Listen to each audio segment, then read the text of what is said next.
Good morning. Welcome to the Unitarian Universalist Fellowship of the Emerald Coast. I'm Reverend Ruth Van Lillian, and I'm delighted to be the minister of this wonderful congregation. We extend a special welcome to any guests, first-time visitors. Not sure if we have any, but you are all welcome. Somebody's pointing. We'll try not to make you feel uncomfortable by drawing attention to you. We are a covenantal community founded on loving kindness and a common devotion to our free faith. We hope today to touch minds and hearts, to challenge spirits and comfort souls. May you find rest and refreshment and renewal in our service today.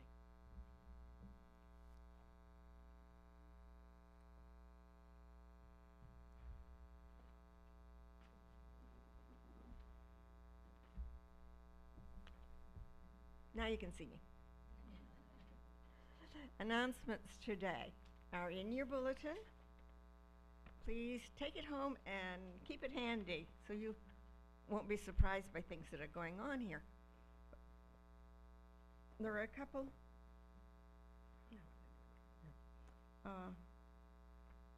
After the service today, we have a new member ceremony during the service, and the new members are going to be available for you to meet and greet over some cake. So everyone stay for that, please.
Rise up, O flame, by thy light glowing, show us beauty, vision, and joy.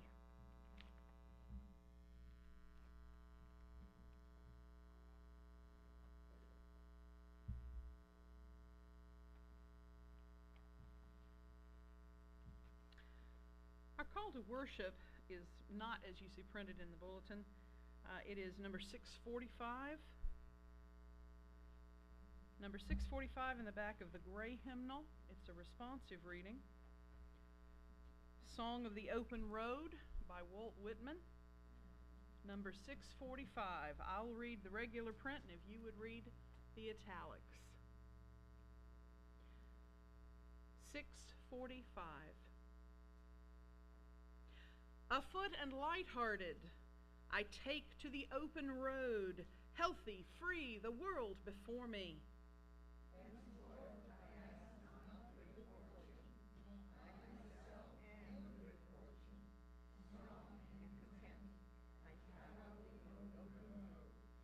I inhale great draughts of space. The east and the west are mine, and the north and the south are mine. All seems beautiful to me. I can read words of men and women. You have done such good to me. I would do the same to you. Whoever you are, come, travel with me. However sweet these laid-up stores, however convenient this dwelling, we cannot remain here.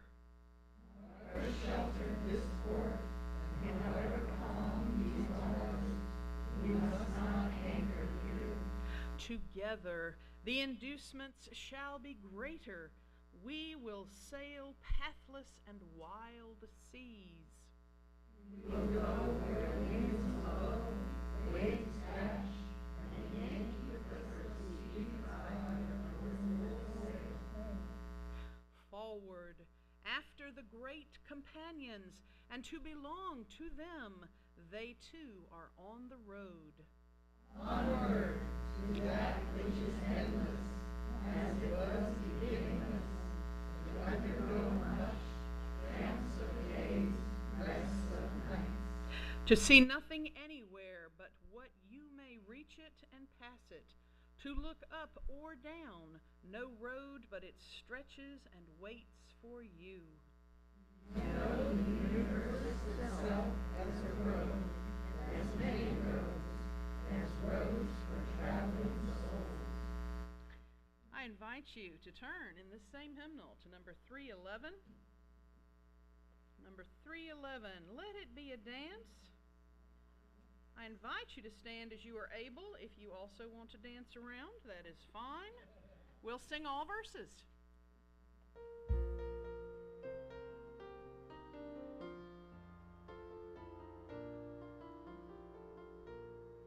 Let it be a dance we do.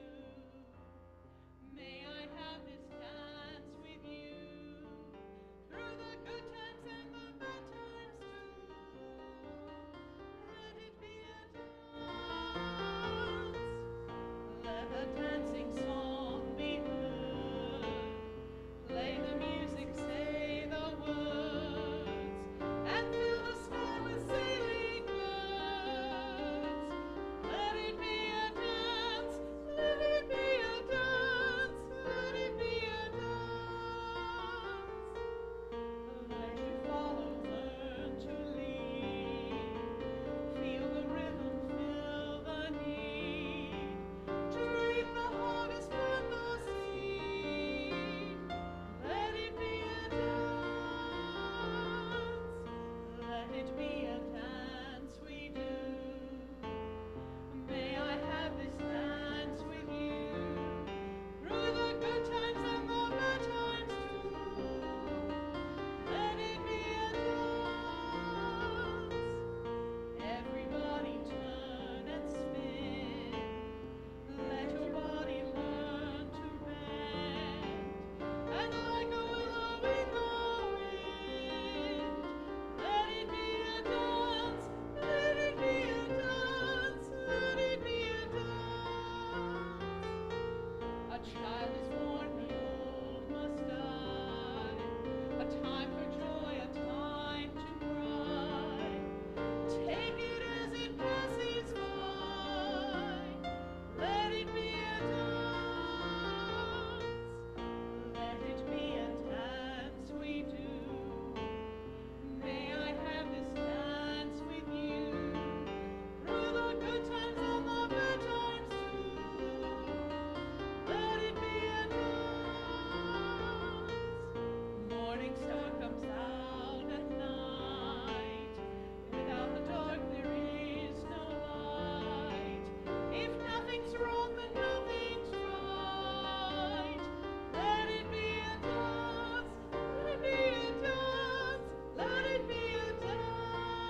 sunshine, let it rain. Share the laughter, bear the pain. And round we go again. Let it be a dance. Let it be a dance we do. May I have this dance with you. Through the good times and the bad times too. Let it be a dance. Please be seated. We got all excited and put in 2 times for all ages. We're actually just going to have the one. So we're going to have our new member ceremony now and invite our membership co-chair, Karen Lauer, to come forward.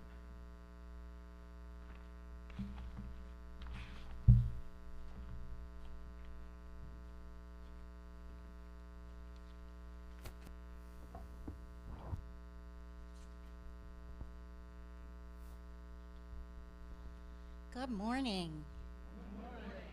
What a great group. Wow, this is terrific. I'm Karen Lauer, and I'm co-chair of membership.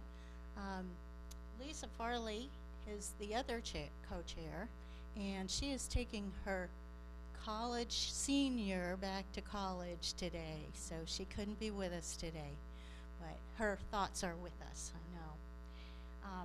Now is the time during the service that we honor our newest members and their decision to join our congregation. Each of the following people have expressed the desire to join our Unitarian Universalist Fellowship of the Emerald Coast. As your name is called, please come to the front.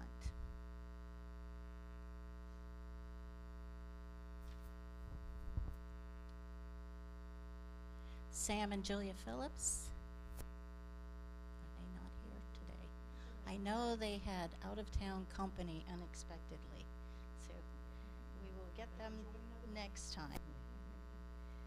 Rachel Burt and Joshua Moore.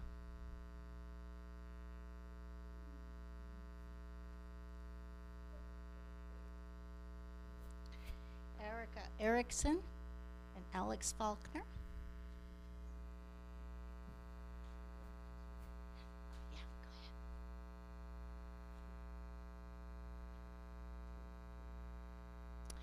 ahead. Melissa Howlett and Alex Howlett.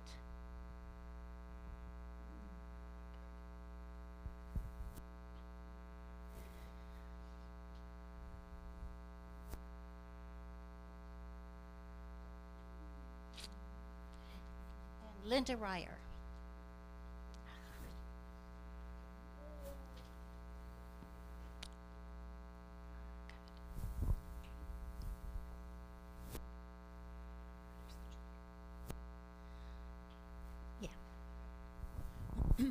We're also pleased to have new children among us. So we've got Sam and Claire Hallett, and we've got Lorelei and Shua Moore, and we have Evie. Is Evie hyphenated? Faulkner. Evie Faulkner, who brought her parents. Wasn't that good of her?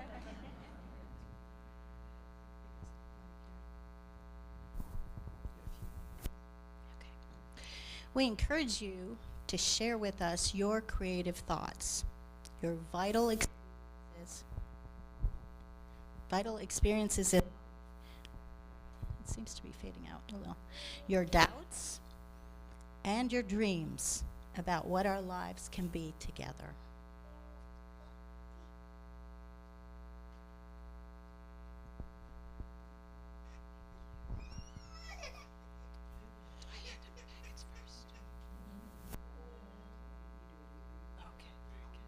Okay. Good morning. My name is Jane Park, and I'm the president of this fellowship. It is just so exciting to see this beautiful new group. I'm gonna. Oh, the packet. Sorry, those come later. I got packets and envelopes mixed up, but I'm gonna hand each of you a welcome packet. You get one. There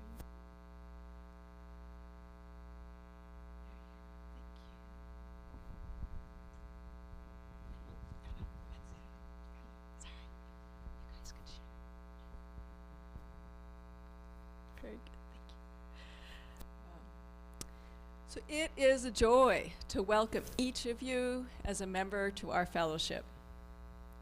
Becoming a member of this faith community is an important step. First step. I encourage you to grow your religious life and explore your unique gifts. Will you journey together with us, celebrating the joys and embracing the responsibilities of membership, including sharing of your time, your talents, and your resources? If you agree, please say yes.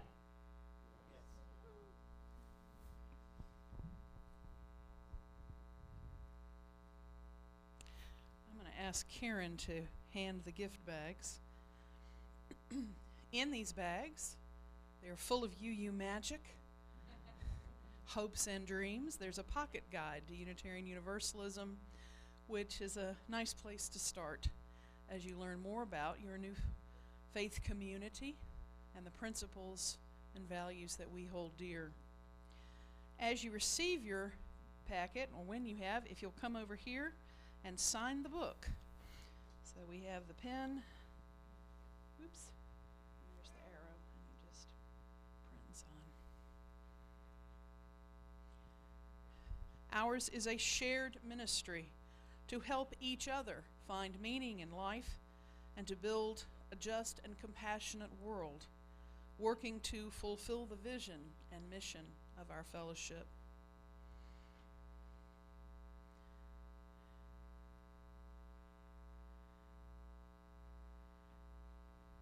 Now, because we have so many people joining this morning, and I've given Cecile absolutely zero warning about this.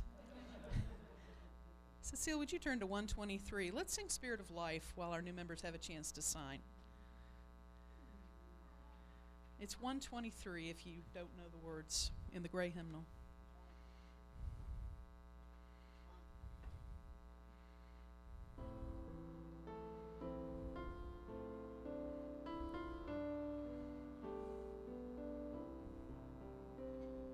Spirit of life, come unto me. Sing in my heart all the stirrings of compassion. Blowing the wind, rise in the sea, move in the hand, giving life the shape of justice, roots who make roots, wings set me free. Spirit of life, come to me, come to me.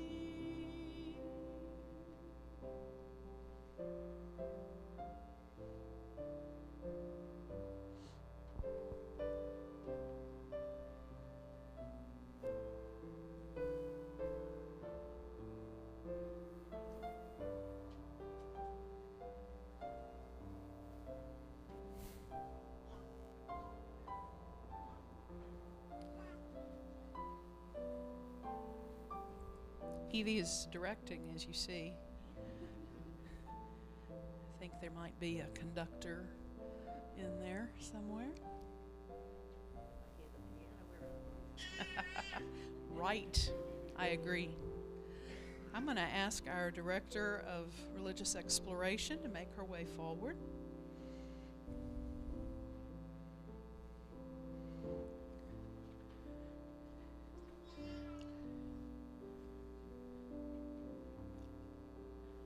Do you want to sit down?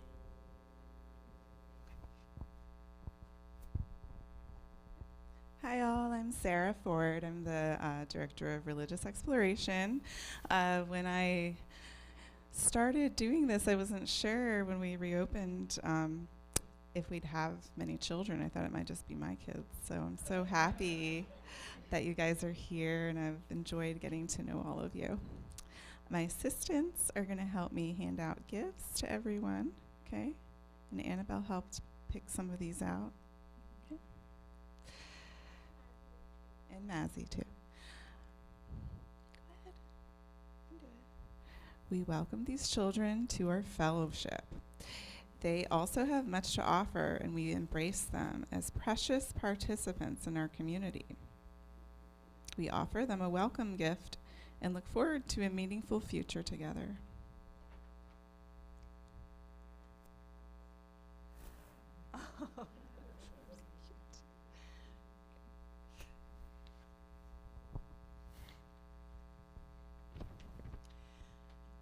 Would you look in your order of service and find new member ceremony? And in just a moment, all of you have a response. Members of the Unitarian Universalist Fellowship of the Emerald Coast, will you reach out to these people in friendship, including them in our activities and our fellowship? Will you walk with them on their spiritual, religious journey? Will you be open to their unique gifts and perspectives? Will you extend a warm welcome to each of them, remembering that each of you was once a new member? Please join in the response. Yes, we renew our membership commitments and join our strengths, talents, and resources with yours. You are a part of us, and we are a part of you. Welcome. Let's give them a round of applause. Hooray.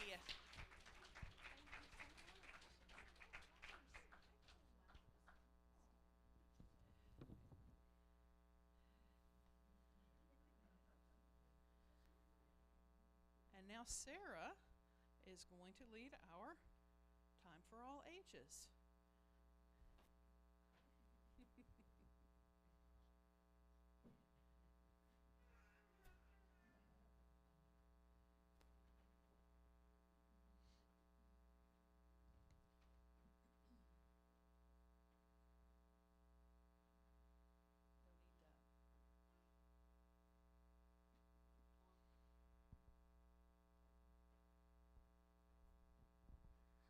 All right. Has anybody read this book before in school? How Full Is Your Bucket? Yeah, Annabelle read it this week, and she's really excited to help me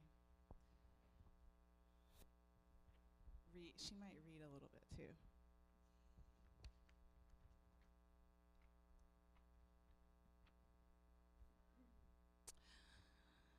Felix was putting one of the last blocks on his tower when his little sister came in. I want to build with you, she said. Felix scowled. Go away. You're too little. I'm big. Stay back. You'll knock it over. I can be very careful. Go play with your baby toys, Anna. Sounds familiar, huh? Thwack!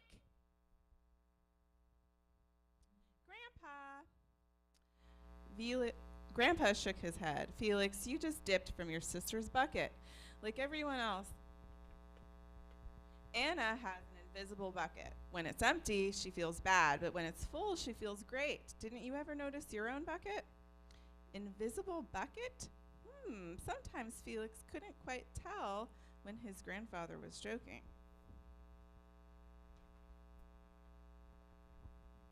But the next morning, when Felix woke up, there was a small gray bucket floating above his head.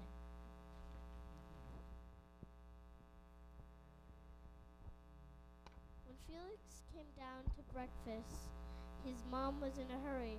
I've got a meeting this morning, and it's almost time to go. Anna, sit still. Felix slipped, and cocoa weeds scattered across the floor. Felix, yelled his mom, you should have used the stool to reach that.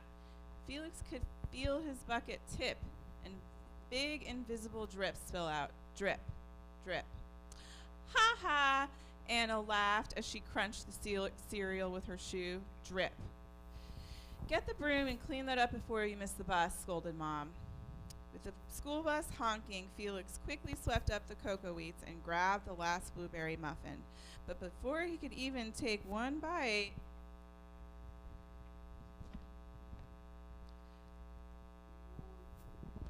Buster jumped up and grabbed the muffin from his hand. Drip. Hey, look at Felix's new backpack. My baby brother has one just like it. Drip. Psst, Felix, psst, drip. Watch out, shrimp. Drip.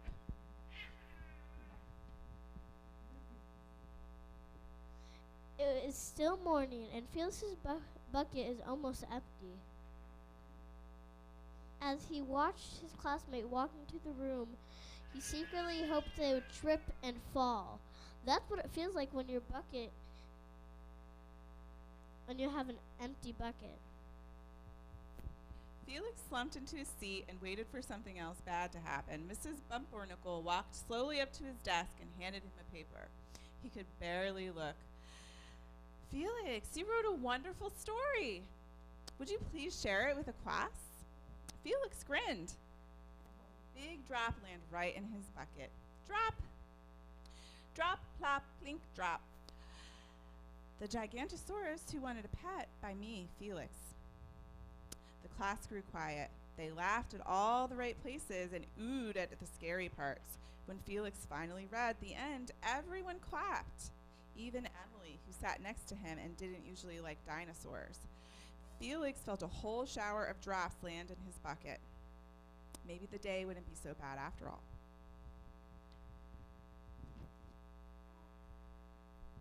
Drop, drop. Team captains today, Veronica and Felix. Nice cow. It's a dog. Well, nice colors there, Felix. Cool laser ant backpack, Felix. By afternoon, Felix's bucket was nearly full. At recess, when he looked around, Felix suddenly realized his grandpa was right. Everyone else had a bucket too. Drop, drop. Let me help you. Drop, drop. Here's your baseball. Catch. Thanks, dude. Drop, drop. Hi, I'm Felix. First day? Yes, I'm Amir. The strange thing was that for every drop he put in someone else's bucket, he felt another drop in his own bucket.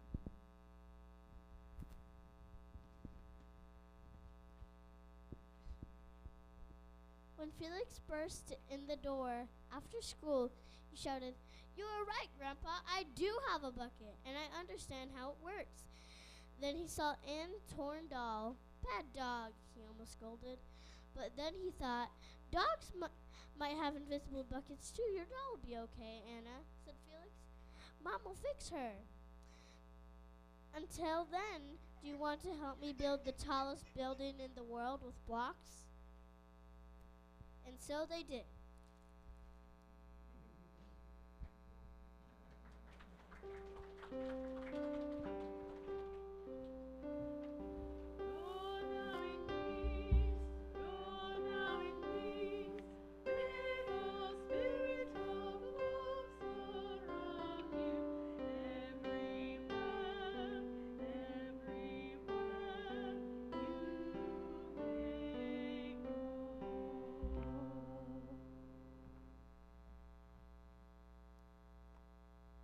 It is a tradition in this fellowship to share our joys and concerns.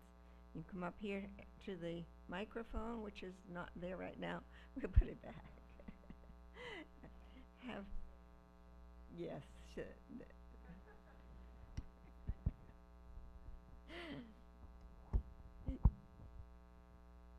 Thank you. Test.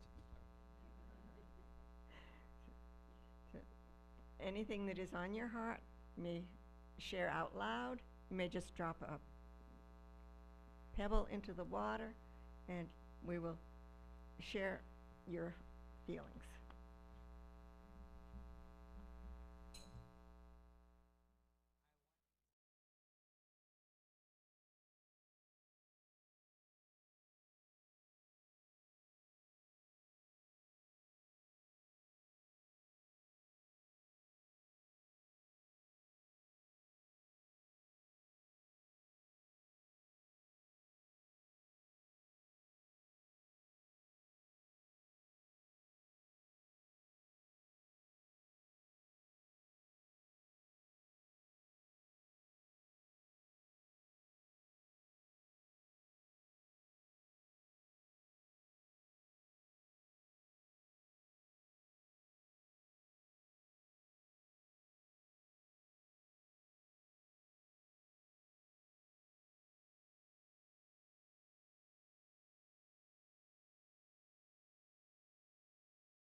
We lead very busy lives, and sometimes we don't have a chance to just sit quietly and breathe.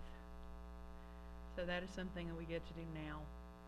And there is something powerful about breathing intentionally in a community together. It connects us to all that lives. The taking in and the exhaling of the air connects us in time and space. So let us embrace that connection and breathe quietly for a moment, and then I'll close us with a few words.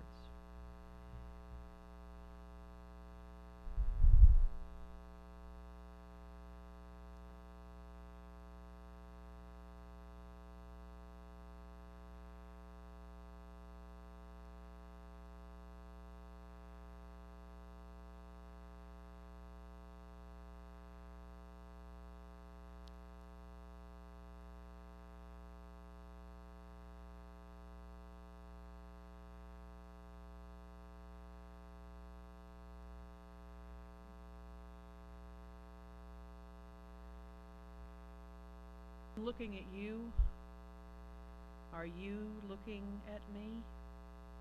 Are we seeing each other? Are we reflecting to one another? We are becoming more fully human together. We are in process, growing more fully human together. We are journeying toward a fuller humanity together. Let us look at each other and see into one another. Let us seek what is essential, looking with our hearts, finding the truest, deepest, essential humanity in one another. Our humanities, our deepest selves are intertwined, entangled, knotted together. We can only become more fully human with each other's help, each other's fearless respect, each other's love. We are more fully human together. Amen. Shalom. Blessed be.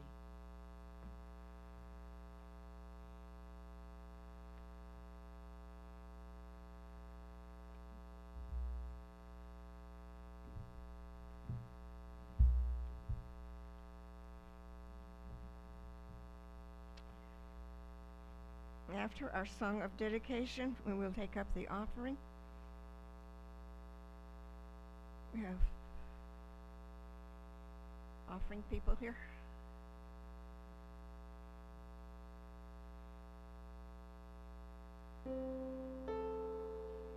From you I receive, to you I give. Together we share, and from this we live. The cash and undesignated checks will be shared today with Niceville Sharing and Caring.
My grandma Lillian had a wicked sense of humor, and she used to tell this story on my grandfather. Not long after they married in 1914, Simon Errol Foscue and his lovely bride bought their first car, a Model T Ford. It looked something like that. They lived in a little place called Coatopa in Sumter County, Alabama, and regularly drove to visit his mother 12 miles away in Demopolis. One day, as they were driving back home on what was then a red dirt road, it began to rain. Soon, water was pouring down, and that red Alabama mud kept splashing the little windshield. Poor Errol kept stopping every few minutes to get out and wipe the windshield with his soaking handkerchief, while his wife sat miserably in the car watching him. Then she noticed a pair of funny-looking rods mounted just below the glass. "Errol," she asked as he climbed back into the drenched car seat, "what are those things on the windshield?" He glanced up and responded impatiently, "I don't know, Lily, just let me drive." They went a little farther down the road until he couldn't see it anymore and stopped again to get out. Grandma kept studying the windshield, and then she noticed a little lever on the dashboard. Grandpa climbed back in and she pointed. "What's that little lever? What's it do?" She reached toward it and he grabbed her hand quickly. "Lily, please. We just got this fool automobile and I'd hate to see you break it this soon. Please don't touch anything and let me drive." The inventor of the first manual windshield wiper was Mary Anderson from Alabama, my home state. Henry Ford was skeptical at first, but did finally agree to add a later version wiper onto the Model T. My grandfather, who was a smart, well-educated man for his time, but not mechanically inclined, did eventually learn how to use those clever little devices my grandmother noticed, but not on that rainy day. The process of becoming fully human does not happen in a vacuum. We do it in the company of others who are also doing it. Spouses, for instance, do a lot of that journeying together. I only knew my grandparents as very old people, so I have to close my eyes and remember what it was like to be in my 20s and think I knew everything, when there was so much I did not know. When each of us was pushed out of the comfortable, quiet warmth of our mother's body into the cold, bright noise of the world outside, we began our life journey, surrounded by others. What we did not understand until much, much later is that all those whose efforts brought us into the world were also continuing their own journeys. All those people hovering around the bassinet were experiencing a deepening of their own humanity. Lovers were suddenly parents. Older children became siblings. Parents became grandparents. In those first moments of breathing air, we joined the company and started our journey toward becoming fully human. We are raised by humans and not by angels. All humans are in process, human becomings, as my husband Bill says. So imperfect as we are, we don't always pass on the best of ourselves to the children, those we birthed and those we have helped to raise. Sadly, we inevitably pass along some of our imperfections, and as much as we may empower the young on the journey of becoming fully human, we also present stumbling blocks which they will have to overcome. Sometimes it is the kids who remind us of truths about being fully human that we have forgotten? Here's a quotation I found in the Huffington Post, spoken by a 3-year-old about a difficult playmate. "It's okay if she isn't kind to me. I can show her how." This small child has already figured out that we journey together, always together. This has been tickling my brain since I read it a while back. We never actually see ourselves. We see mirror reflections, photos, digital images, videos, but there is no way for any of us to look directly at ourselves. Only others can see us in our entirety. Think about that. It puts an interesting spin on becoming fully human in the company of others who are also trying to become fully human.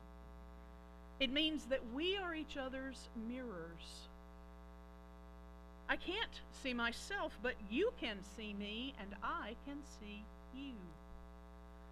So we have the power and the privilege of being able to reflect to one another what we see.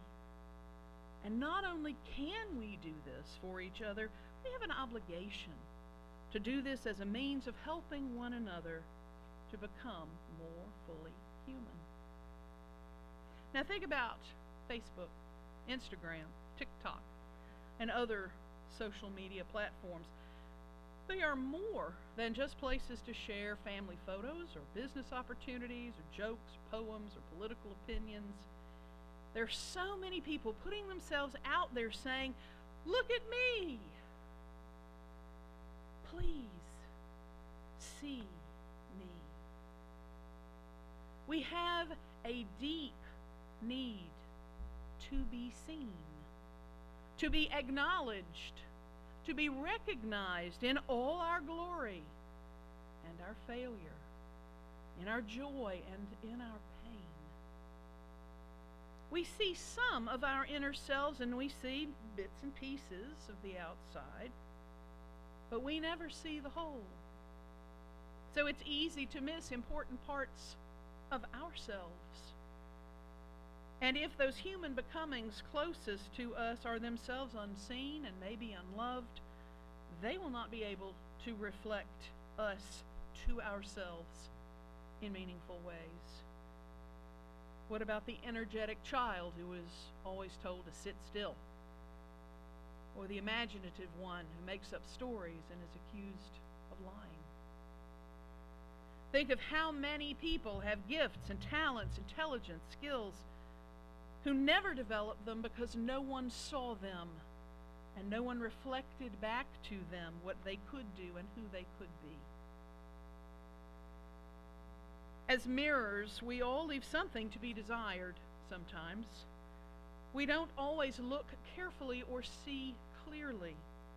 We don't always want to see, or we only see what we want to see.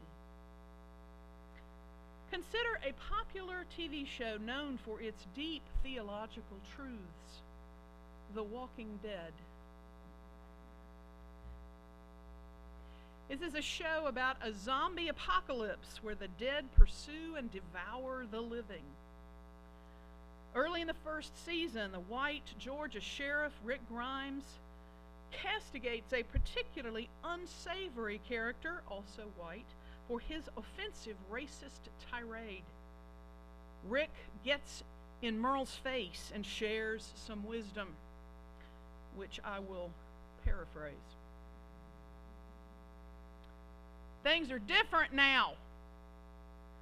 There are no more, disgusting, ugly word for black people, and there are no more blankety-blank pejorative for white people. There's only dark meat and white meat. We will only survive this by pulling together, not apart. Find wisdom in all kinds of places. Black American author Ralph Ellison wrote of being an invisible man in his novel of the same title. I am a man of substance, of flesh and bone, fiber and liquids, and I might even be said to possess a mind. I am invisible, understand, simply because people refuse to see me. We cannot become more fully human alone. Our humanity is entangled, inextricably knotted together with each other's. How do we learn to see each other? French pilot and author Antoine de Saint-Exupéry wrote a small, significant book called The Little Prince, filled with wonder, fantasy, tragedy, longing, love, and deep wisdom. An interplanetary traveler, the little prince meets, among several other strange creatures, a fox who begs to be tamed. And they become very close. Shortly before the little prince leaves, the fox tells him, "It is only with the heart that one sees rightly. What is essential is invisible to the eye." The very things we avoid looking at are likely to be things we desperately need to see. The very things we hide from the view of others may be the things we need most to be seen within ourselves. It is with our spiritual heart, the locus of our essential humanity, that we are able to see, to respect, to love the humanity of one another. When the renowned Christian theologian and author C.S. Lewis found out that his wife in name only was sick with bone cancer, his eyes were opened suddenly, and his heart, in the realization that he truly loved her. And then he actually married her. During a visit to her hospital bed, Joy looked up at him and said, "Now you look at me properly." "Didn't I look at you before?" he responded. "Not properly." Are we looking at each other properly? Are we seeing the best in one another, the potential for goodness, the depths of each other's essential selves? What about race? What about ethnicity? What about gender identity? What about age, body dimensions, accent, ability, disability? What about wealth and lack of wealth? Job, lack of job, clothing, house, car, family, lack of family. We may talk about seeing past things, but what if we saw into things that are all the parts of our complex selves? People who look like me have been known to brag, "I am colorblind. I don't care what color you are, we are the same." Except that we are not the same in some important ways. Yes, we are all human beings, human becomings, all on the journey in each other's company. But white friends, it is really important for us to understand that the journey of human becoming in this country is not the same when it is traveled in skin that isn't white. And to claim colorblindness is to mistakenly offer to see black, indigenous, and persons of color as if they were white. Pretending not to see people as they truly are is not a kindness. It is a space where we hide our isms: racism, sexism, ageism, heterosexism, and our other prejudices. People need to be seen and to be respected and loved for who they really and fully are. So we must learn to see with our hearts, to see what is essential in each of us. We must work to embrace the fullness of everyone's humanity, to look at each other properly. This thing we are doing here, today, now, is what we call a fellowship. This right here. This is a fellowship. Fellowship is far more what we do than what we are. This building is not the fellowship. We are the fellowship, and the others who are connected with us, but not necessarily here physically today. Some faith communities use words like church or congregation or gathering, but it all means a voluntary community of folks seeking to become more fully human and seeking each other's support in that effort. There is a variety of theology and practice. Some seek communion with a divine creator. Others see a self-generating light within us. But I believe it is all part of pursuing that faith journey toward full human beingness with trust, integrity, and hope. We cannot make the journey alone. We human becomings need each other, with or without windshield wipers. We travel together in most excellent company. Amen.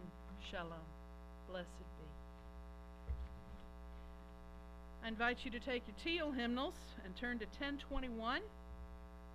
Let's sing all of Lean on Me.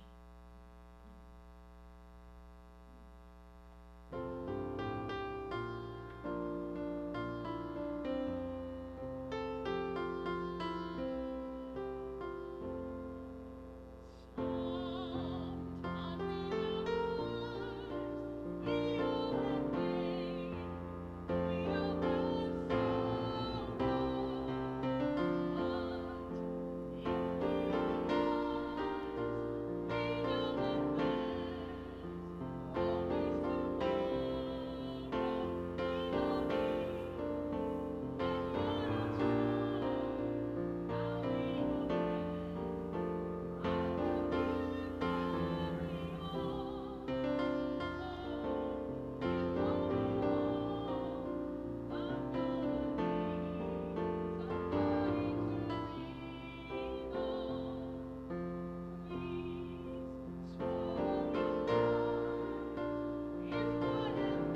from T.S. Eliot. What we call the beginning is often the end, and to make an end is to make a beginning. The end is where we start.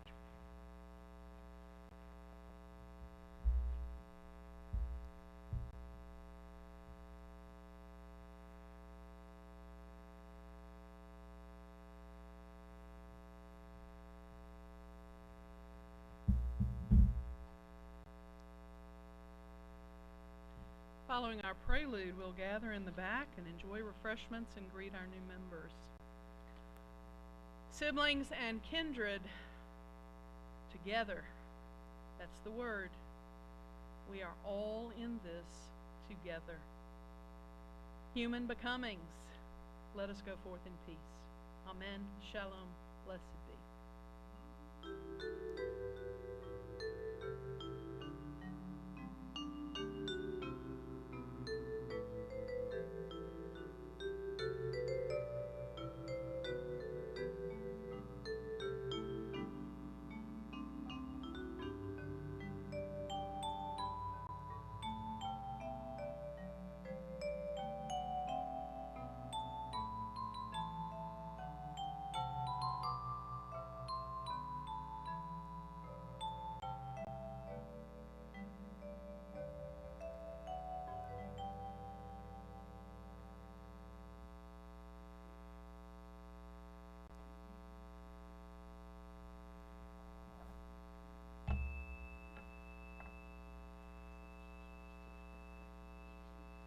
Would the new members come forward so we can get your picture?